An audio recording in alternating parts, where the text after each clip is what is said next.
Buenos días. Perdón por la voz, pero circunstancias. Antes que nada, muchísimas gracias a la doctora Campos y al doctor Calvo por permitirme estar aquí un año más. Bueno, el año pasado fue hace 2 años, más o menos con un tema parecido, creo, ¿no? Como veis, el tema que me toca abordar es el abordaje de la osteoporosis desde asistencia primaria. Si la doctora Molina decía antes que iba de coche escoba, pues yo voy detrás del coche escoba. Y en la segunda parte va a ser los criterios bidireccionales de derivación. Bueno, está claro que la osteoporosis es una patología crónica y que como patología crónica es un tema que debemos de abordar en atención primaria. Es nuestro campo. Salvo, bueno, pues lógicamente, como luego veremos, aquellos casos graves, aquellos casos complicados, aquellos casos en los cuales no hay respuesta al tratamiento. Estaréis de acuerdo conmigo en que somos la puerta de entrada al sistema sanitario y que, bueno, pues el tipo de pacientes que nos puede llegar pues va a ser muy distinto, lo mismo que a reuma también, claro, lógicamente. Personas mayores, con múltiples dolores óseos, como decía un compañero, una totalgia total, pacientes con raquialgias, bien sean dorsalgias, lumbalgias, etcétera, o cambios fenotípicos como descenso de altura, aumento de la cifosis dorsal, etcétera. Y lógicamente pues nos podemos encontrar también con casos de fracturas agudas, en cuyo caso habremos de derivar a traumatología, o bien pacientes que tienen antecedentes de una fractura por fragilidad, que como sabéis se presentan en esas localizaciones.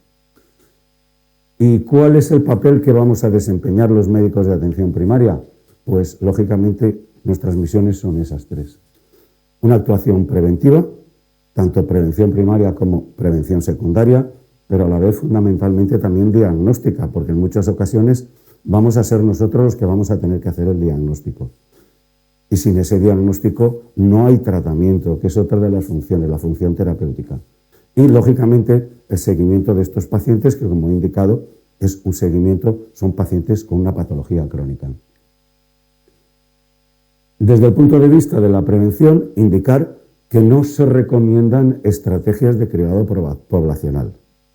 Lo que se recomienda son estrategias de un cribado oportunista ante aquellos pacientes que nos llegan a consulta y que nos presentan una serie de factores de riesgo o una serie de características fenotípicas. Así pues, cuando nos llega el paciente a nuestra consulta, ¿qué es lo primero que hemos de hacer? Pues valorar el riesgo de fractura. ¿Y qué factores debemos de considerarse? Creo que no los habéis visto a lo largo de la mañana, ¿no? Factores de riesgo moderado que aumentan la frecuencia entre 1 y 2 veces, o factores de riesgo elevado. No me voy a entretener en ellos, lo sabéis todos. Probablemente insistir en que los más importantes pues va a ser la edad, sobre todo edad mayor de 65 años, y el hecho de haber tenido un antecedente de una fractura por fragilidad. El resto, bueno, pues se han hablado ya también, los glucocorticoides, el antecedente de fractura, el bajo peso, etc. Indicar también un aspecto, y es que estos factores de riesgo, hay factores de riesgo que van a ser dependientes, o sea, densidad mineral ósea dependiente, pero los va a haber también que no van a ser dependientes de la densidad mineral ósea. Los factores, como veis, pues tenemos ahí los mismos. Pero, aparte de considerar los factores de riesgo de osteoporosis o de fractura osteoporótica, hemos de considerar también otro aspecto, y es los factores de riesgo de caídas, porque eso es importante. ¿Cuáles van a ser estos? Pues, lógicamente, una edad mayor de 80 años. Creo que todos sabemos que cada vez tenemos una población más envejecida, ¿vale? La debilidad muscular, el hecho de que haya una historia de caídas previas, la dificultad para andar, aquellas alteraciones visuales en el sistema del equilibrio o deterioro cognitivo puede ser un factor para la aparición de caídas, así como también fármacos que actúan sobre el sistema nervioso central. Creo que no os descubro nada, y lo sabéis, que tenemos un montón de pacientes, yo el primero, en tratamiento con benzodiazepinas o en tratamiento con anticolinérgicos, que lo que van a hacer es alterar el equilibrio de estas personas y producir un aumento del riesgo de caídas. ¿Cómo vamos a hacer la valoración del riesgo de fractura? Pues podemos realizar una valoración cualitativa y así, bueno, pues ante la existencia de 2 o más factores de riesgo mayor, habéis visto que eran la edad, el antecedente de fractura tal, bueno, pues hemos de realizar un estudio de densidad mineral ósea, ¿vale? Ahora bien, si tenemos una fractura por fragilidad previa, si esa fractura es vertebral o de cadera, o hay 2 o más fracturas en otras localizaciones, no hace falta pedir la densidad mineral ósea. Estos pacientes deben de ser tratados directamente. Ahora bien, si solamente hay una única fractura no vertebral ni femoral, aquí sí que hemos de realizar una valoración de la densidad mineral ósea antes de iniciar el tratamiento. Podemos realizar también una valoración cuantitativa. Se han estado hablando aquí, bueno, fundamentalmente se ha hablado del FRAX. Hay otros índices, pero la pura realidad es que en consulta lo que más vamos a utilizar va a ser el FRAX. El FRAX, como ya nos dijo esta mañana mi amigo Tomás, bueno, pues más o menos en él se incluyen todos los factores de riesgo. Se puede incluir la densidad mineral ósea o no en su valoración y vamos a valorar un alto riesgo de fractura para la fractura de cadera cuando tenemos un FRAX con un valor superior o igual a 3. Pero para una fractura principal que no sea fractura de cadera, pues tendremos, si es valor superior o igual al 10%, si no contamos con la densidad mineral ósea, o si es superior o igual a 7,5, en aquellos casos en los cuales sí que contamos con el valor de la densidad mineral ósea. Una vez hemos valorado el riesgo de fractura, el siguiente paso, lógicamente, va a ser establecer el diagnóstico. ¿Qué criterios diagnósticos tenemos de osteoporosis? Bueno, pues hay una serie de situaciones clínicas que nos van a dar directamente el diagnóstico. Ya se han hablado anteriormente, creo que ha sido la doctora Molina la que los ha expuesto. Bueno, el paciente con una fractura de fémur, aquel paciente con un T-score inferior a 2,5 a menos 2,5 en columna lumbar o fémur, o que está entre valores de -1 y 2,49, pero tiene una fractura vertebral o de húmero, o sea, de una fractura por fragilidad, ¿vale? O el riesgo, según FRAX, y estos son valores de Estados Unidos, superior a 10 años al 20% o al 3% en aquellos casos de fractura de fémur. ¿Qué elementos podemos utilizar o qué procedimientos para establecer el diagnóstico? Pues, lógicamente, vamos a tener estudios de imagen y la densidad mineral ósea. En cuanto a los estudios de imagen, es importante, yo creo, que muchas veces pedimos radiografías de tórax y vemos acuñamientos o aplastamientos vertebrales que realmente nos deben de orientar hacia un diagnóstico de osteoporosis y los pasamos por alto. Creo que debemos de tener una actitud proactiva para intentar buscarlo. Con fines diagnósticos, bueno, ¿a quién habremos de pedirle una radiografía de raquis? Bueno, pues lógicamente aquellos pacientes que vemos que tienen un aumento de su cifosis dorsal, o aquellos pacientes a los cuales hemos tallado y ha habido una pérdida de 4 centímetros de su talla, y lógicamente, bueno, pues si hay síntomas de una dorsalgia o lumbalgia aguda de inicio reciente, se puede pedir un estudio de radiografía de columna en proyección lateral para intentar diagnosticar la existencia de una fractura vertebral.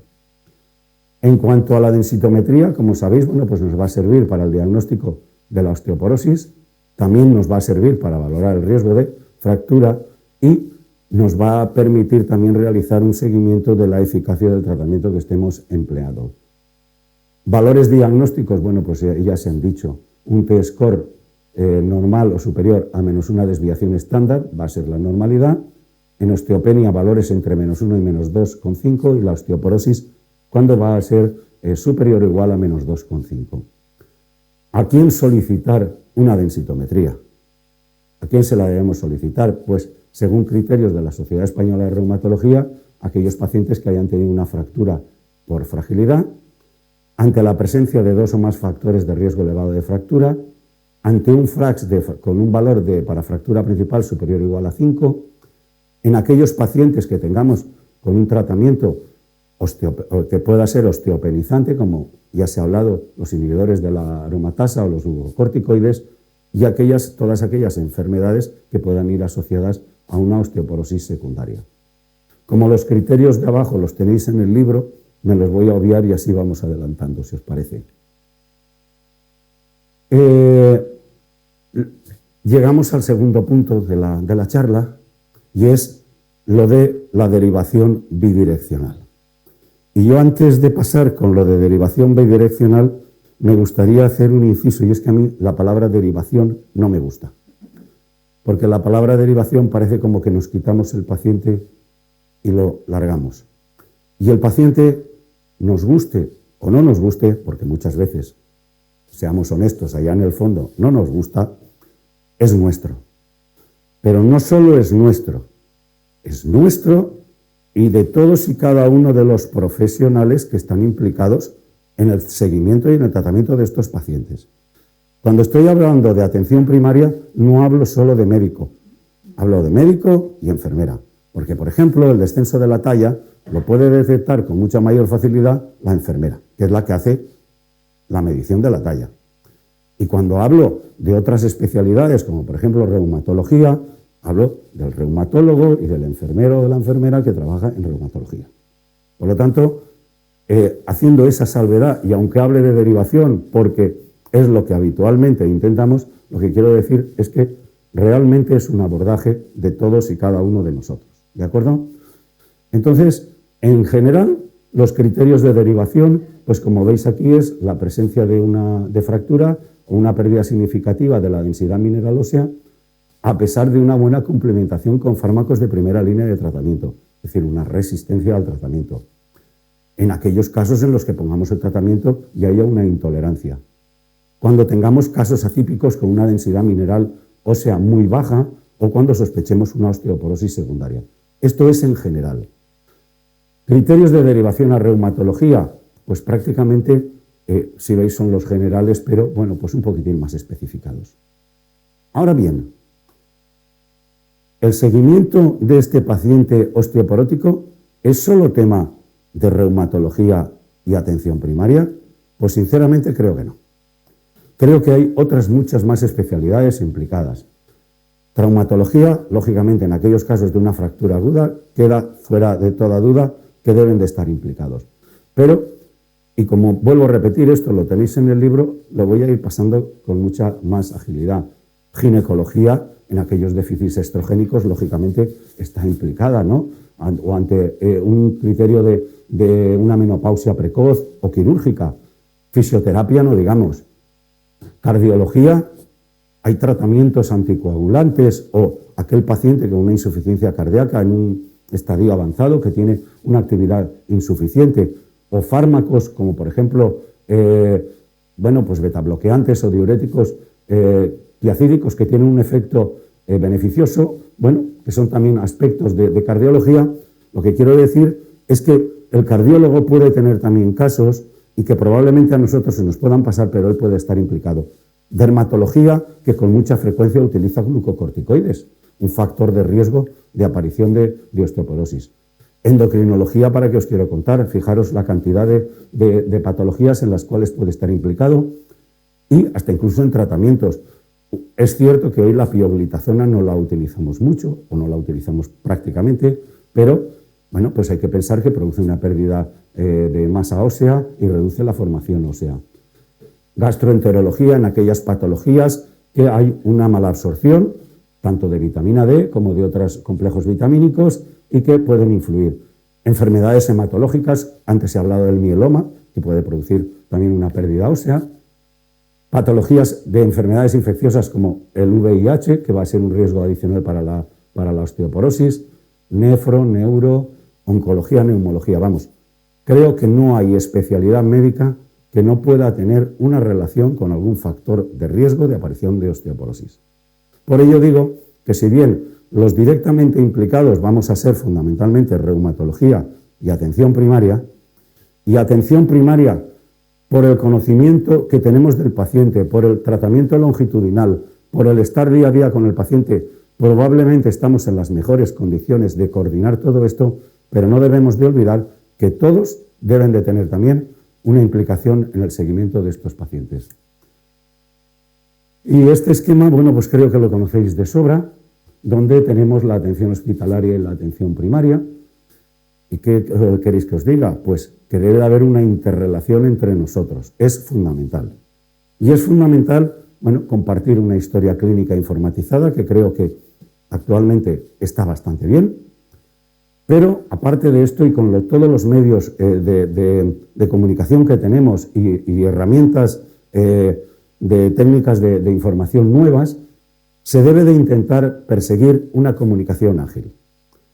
Seamos sinceros, cuando nos quedamos con incertidumbre en el seguimiento de un paciente, lo más fácil va a ser intentar derivarlo por no tener la responsabilidad.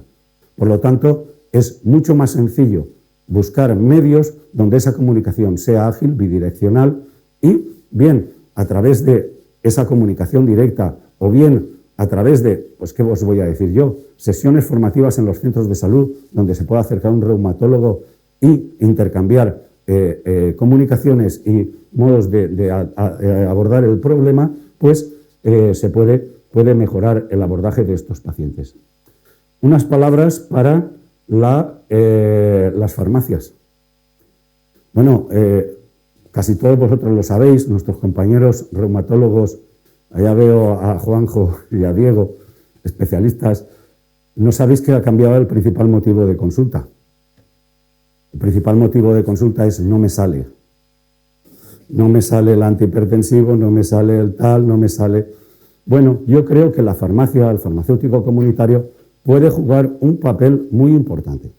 Sobre todo en un tema que estábamos hablando, que es el de la adherencia.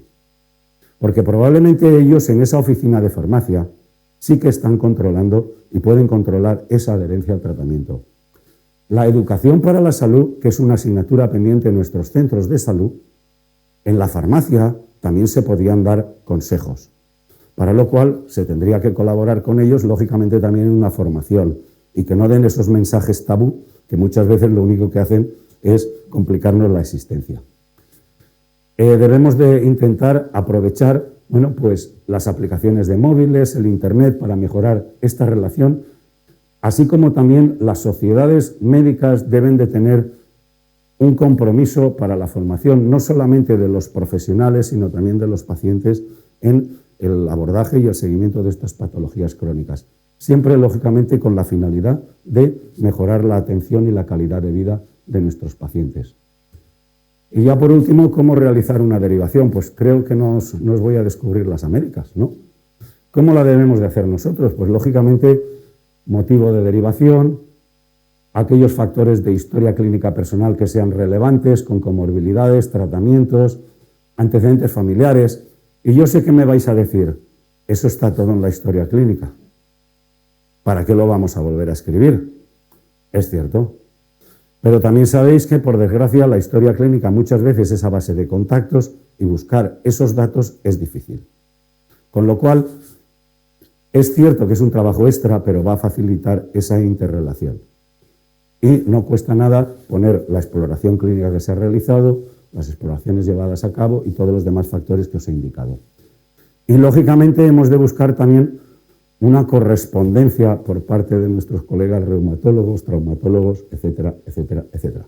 Y es que en el informe de alta, yo ya sé que Javier me va a decir, nosotros lo hacemos, lo sé. Bueno, pues ha de constar el motivo de la consulta, los antecedentes personales, la situación basal, etcétera, etcétera. Y, fundamentalmente, con respecto al tratamiento, yo creo que sería de agradecer que se hiciera una constancia a los objetivos, a las recomendaciones, al tratamiento, cómo administrarlo y la duración del mismo, porque muchas veces el paciente viene a preguntarnos, y que estuviera claramente detallado el plan de seguimiento, tanto por parte de reumatología como por parte de, bueno, de atención primaria, lógicamente lo tendremos que establecer nosotros. Y un aspecto importante, identificar correctamente al autor del informe y cómo ponernos en contacto con él. Y eso es todo lo que os quería decir. Muchas gracias. Muchas gracias, Vicente. Me ha encantado tu presentación y creo que puede ser un buen motivo de debate.